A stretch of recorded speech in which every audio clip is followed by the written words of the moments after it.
A quick postscript to my last video. I found another Beatles with their Hard Day's Night movie scripts being passed off as songs already written for them on a Mike Williams Vince Russo YouTube video dated October 2019. Mike Williams states that the Beatles' resume up to the recording of their first album, Please Please Me, consisted of playing cover music in bars and clubs. Mike repeats this assertion 6 times throughout his video. These repeated assertions are historically incorrect. John, Paul and George were writing songs from at least 1956, 7 years before the release of the Please Please Me album. We have recordings, audition tapes and an original performance set list from 1959 proving Mike Williams' statement to be false. One of the greatest forms of mind control is to limit the sense of the possible. As mentioned in my first video, Mike uses this device of limiting possibility throughout his presentation. We saw in the first example of how Mike attempted to persuade his viewers that A Hard Day's Night album was the first album known to have all original material and no cover versions, which, of course, was a complete fabrication. Here it is being applied again. Mike's intention is for the audience to reach the conclusion that one cannot go from being a cover band to suddenly being able to write chart hit songs. The truth is that the Beatles spent at least 7 years that we know of writing songs before ever achieving fame. The Beatles then spent more time trying to be famous than they actually spent being famous. As is very often the case concerning disinformation, the very opposite of that disinformation can be the truth. More often than not, what we are offered by those who clearly have an agenda is an inversion of the truth. Not only did the Beatles write their own songs, but they also gave them away. Just 5.5 minutes into his presentation, Mike states, "Can songwriting skills and abilities develop that quickly from a band whose resume up to the recording of their first album, Please Please Me, consisted of playing cover music in bars and clubs?"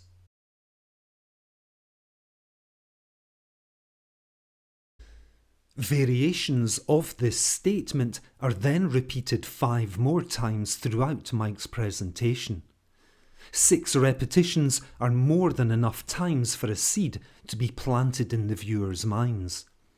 We have the false assertion right at the very beginning, with the last statement just 2 minutes from the very end of the presentation, to finally cement the idea in the audience's mind that the Beatles were a cover band before the Please Please Me album.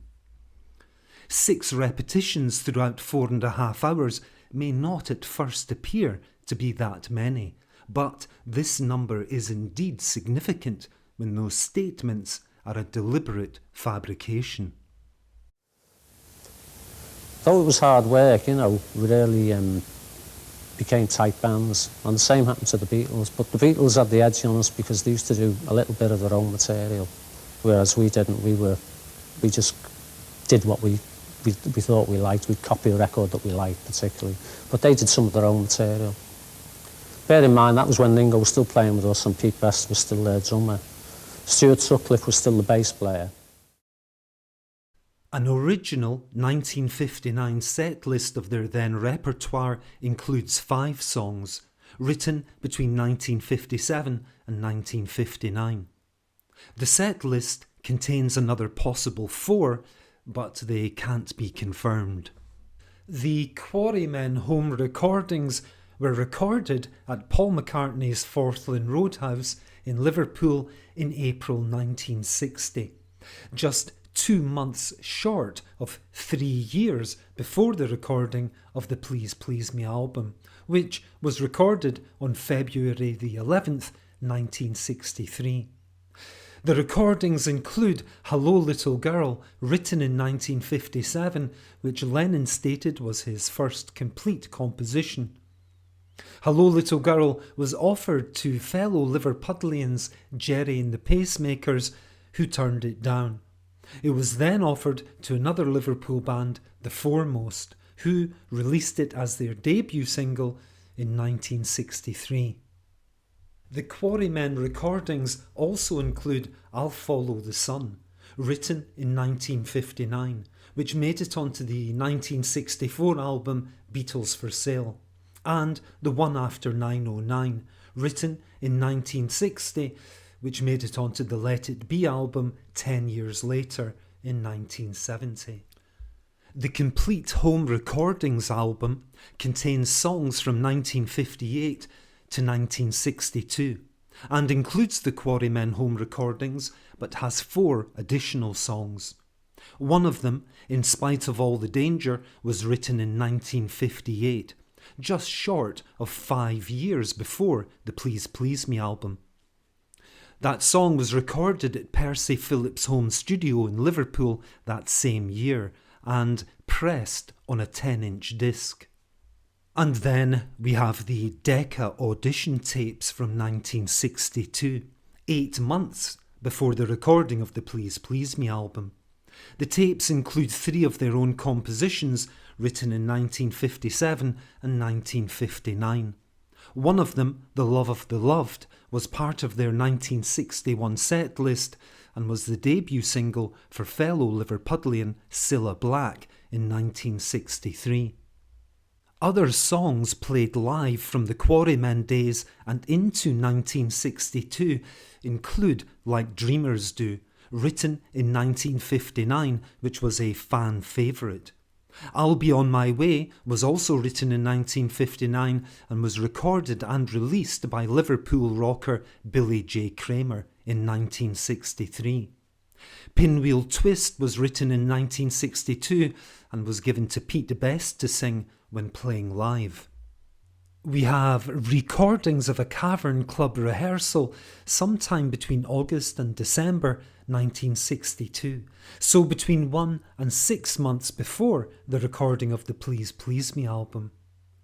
The recording includes I Saw Her Standing There, written in October 62, 4 months before the Please Please Me album.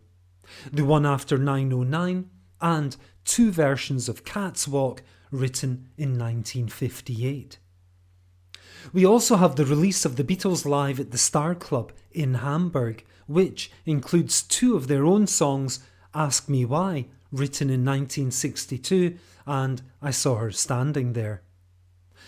The Star Club album was recorded in December 1962, 1 month before the recording of the Please Please Me album. It's well known that the Please Please Me album was recorded in 13 hours straight, as it was their live set.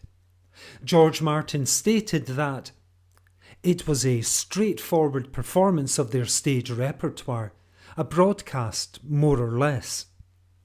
Martin had wanted to record them live at the Cavern, but the acoustics were unsuitable. The Beatles are known to have written around 55 songs between 1956 and 1962.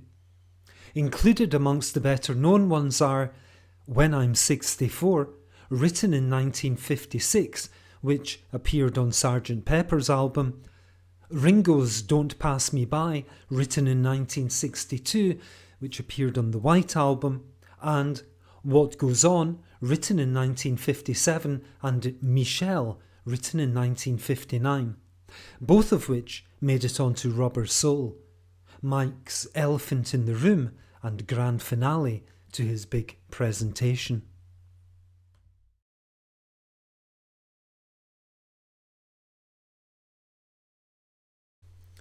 Once again, it can only be concluded that it is highly improbable that a Beatles researcher, musician, working with such an experienced team could have made this error accidentally, in an investigation, in a comprehensive presentation. Therefore, Mike Williams' repeated assertions can only be interpreted as being deliberately fictitious, an attempt to limit possibility in his audience's mind, to manipulate his audience's perceptions and beliefs, to deceive them.